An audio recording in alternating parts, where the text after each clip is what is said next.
Theorem 2.5 Number of solutions of a linear system.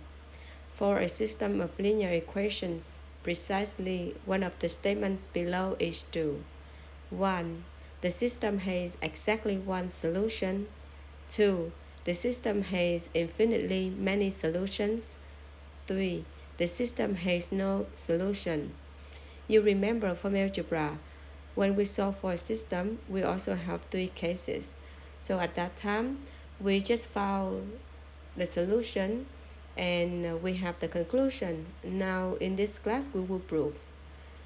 So to begin the proof, we will begin from the matrix equation Ax equal to b. If the system has exactly one solution or no solution, then there is nothing for us to prove. So that's why we need to assume that the system has at least two distinct solutions, x1 and x2. And if we can show that this assumption implies that the system has infinitely many solutions, then the proof will be complete. Okay, so because we assume that x1 and x2 are the two solutions, they are distinct and they are the solution of the system of the matrix Ax equal to b, then this is true that we have Ax1 equal to b and Ax2 equal to b.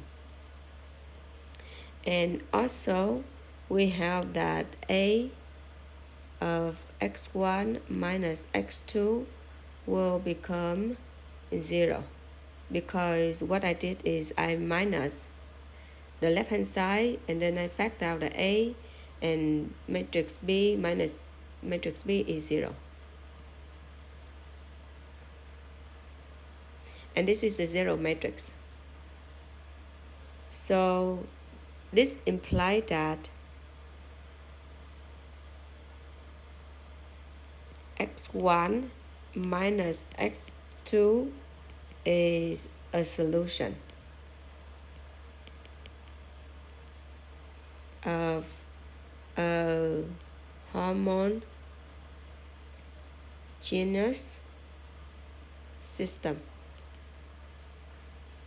of linear equation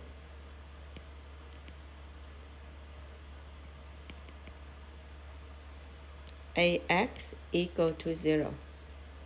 Okay, so I will assign x1 minus x2 as x of h.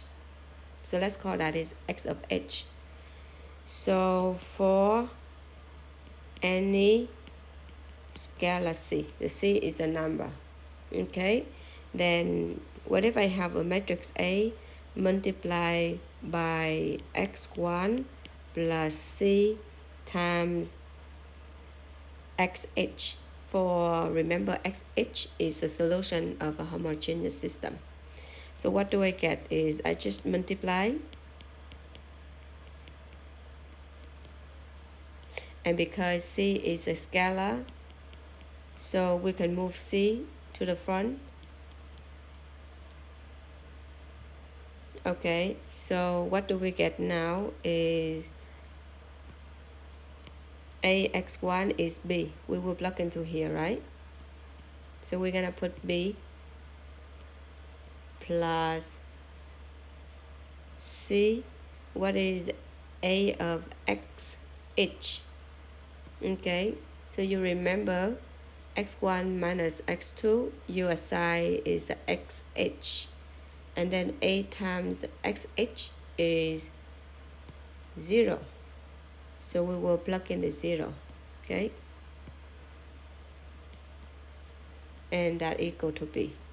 So from here to here, what can you say about x1 plus c xh? So we can say x1 plus c xh is a solution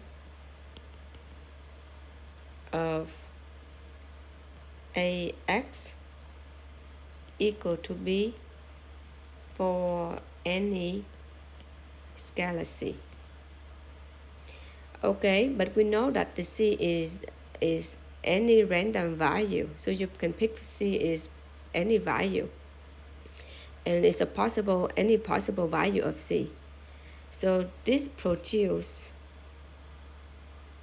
because we have C is any possible value, so this is mean that it produce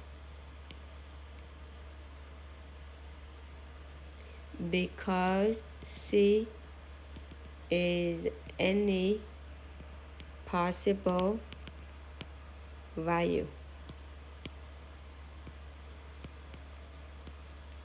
And you plug C into here, so it will produce a different solution. Okay, so this is the solution, right? And then C can be like 2, 3, and so on. That's why it will be so many for x1 plus C xh. That means that the system